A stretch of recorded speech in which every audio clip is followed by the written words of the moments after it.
आपने रविंद्रनाथ टैगोर की काबुली वाला कहानी जरूर पढ़ी होगी, लेकिन काबुल के हालात कुछ और ही कहानी सुना रहे हैं। अफगानिस्तान हमेशा से ऐसा मुल्क नहीं था। एक वक्त था जब अफगानिस्तान में भी अमन के फूल खिलते थे, मेवों की जमीन पर दोस्ती और भाईचारे की मिठास रहती थी।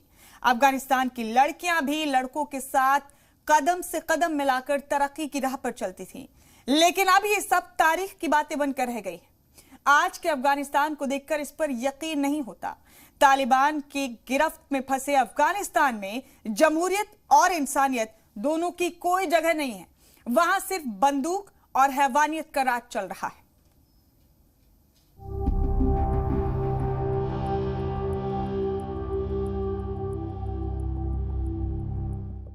मैं हूं अफगानिस्तान। कभी मैं खुशहाल हुआ करता था। आजादी थी बोलने की, हर काम करने की, सांस लेने की। मेरे शहरियों को आजादी, मर्जी का काम चुनने की, मर्जी के कपड़े पहनने की। लेकिन अब सब कुछ खत्म हो गया। अब यहां तालिबान हुकूमत है। मैं बंदूकों के साए में हूं। कहने को तो आजादी का जश्न मनाया जा रहा है, लेकिन पाबंदियों का नया राज शुरू हो गया है। बोलने पर पाबंदी, स्कूल कॉलेज जाने पर पाबंदी, यहां तक कि अपनी मर्जी से सांस लेने पर भी पाबंदी है। क्लासरूम में लड़के और लड़कियों के एक साथ बैठने पर पाबंदी। आखिर क्यों रहे इस मुल्क में हम? यहाँ क्या रह गए अपना? कई अपने आशियाना छोड़कर चले गए। अब पहली कोशिश सरहद पार करके मुल्क छोड़ने की है। खबर थी काबुल की खैरती है। काबुल की चुप ज्यादा बस बाजार में बस्ता दी बाबा कोर बनश्ता मोहम्मदीन नश्ता दी वज़ नश्ता तो कोर की नोर से खबर थी मोर में सर दो मोर दे वस्तु लागसरा गासे के लेना से बोले चे बोलनी रखा बोलनी था खुदा गलत बता